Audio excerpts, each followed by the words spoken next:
जिल्ह्यामध्ये असा कोणता भाग नसेल का ज्या भागामध्ये आमदार अतुल दादा काळेंनी कामं केलेली, जे जे शब्द मानले आमदार साहेबांनी या 5 वर्षामध्ये दिले होते अगोदर, ते सर्व पूर्ण करण्याचं काम त्यांनी केलेले.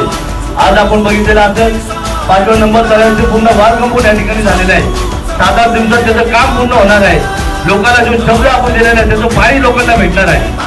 आज शॉपिंग कॉम्प्लेक्सचे काम या ठिकाणी चालू झालेले आहे. 100 बेडचं हॉस्पिटलचं काम या ठिकाणी चालू झालेले आहे. पोलीस स्टेशनची एवढी मोठी बिल्डिंग, रहिवासी बिल्डिंग, आता सर्व कामं चालू झालेली, कोर्टाची बिल्डिंगचे कामं चालू झालेली आहे. आणि सर्वात महत्वाचं तर ज्या प्रत्येकाचा ज्याच्याहून रोजचा प्रवास होतो म्हणजे असे रस्ते का मागच्या 5 वर्षामध्ये या कोपरगाव शहराला धुळगाव म्हणून आता समजलं जायचं, ते नाव पुसण्याचं काम माननीय आमदार अतुल दादा काळेंनी केलेले. मित्रांनो, एक म्हटलं तर कोपरगाव शहराला दादानी काही कमी दिलेलं नाही. आता वेळ आपली, आता त्यांनी मागायची वेळ नाही, वेळ आपली एक आपल्या सर्वांना दादांना द्यायचे. आणि मला असं वाटतं का आपल्या सगळ्यांकडनं मी आपले शब्द देऊ शकतो दादांना, तर आपण सगळे मिळून दादांचे हात बळकट करण्यासाठी थांबला जो इथे